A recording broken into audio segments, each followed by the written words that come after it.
Okay. Well, my opponent talked about how the sex rate is too high and parental consent for abortion would decrease the sex rate.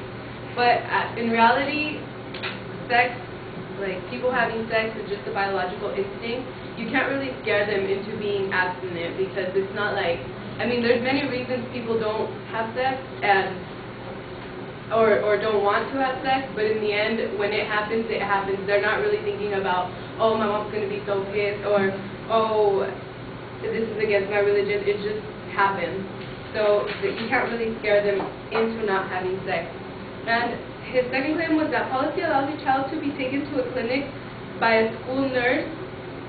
No, but a school nurse can't even give him a cough drop.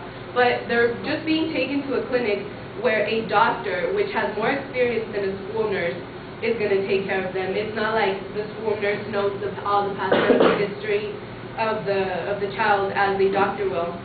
And obviously the school doesn't want to get sued for a nurse who doesn't know about the child. Also, they said that minors should not be able to tell a doctor what surgical procedure, but however, they really are mature enough, and it's up to them to choose. And the American Psychological Association has found that minors are usually able to make intelligent, informed decisions about pregnancy. Even young women from severely troubled families often show great maturity and sensitivity when seeking confidential health services. Also, the idea that pregnancy, making it illegal to not have parental consent with an abortion, pregnancy does scare away some teens from having sex, but again, there's nothing we could really do. And even without this law, pregnancy rates are actually already going down.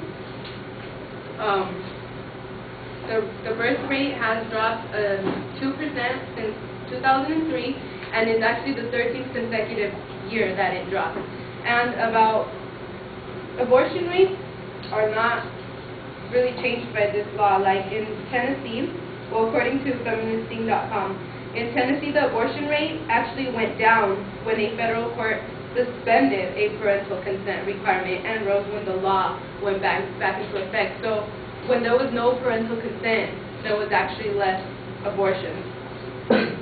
And about field trips and having teenagers, parents signing field trip forms for teenagers, there's really not many teens who would oppose to them knowing about a field trip they're going. So it really doesn't have any consequences if they know about a field trip or if they approve or not.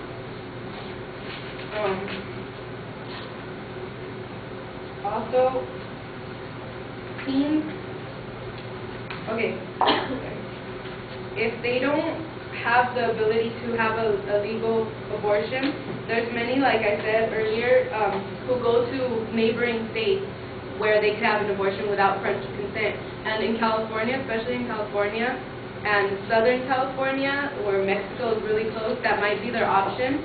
And according to the Center for International Policy, in Mexico, these abortions are often done with unsterile instruments and in dangerous places by midwives, general practitioners, or people posing as doctors. And this isn't really something we want teens to be having to go to.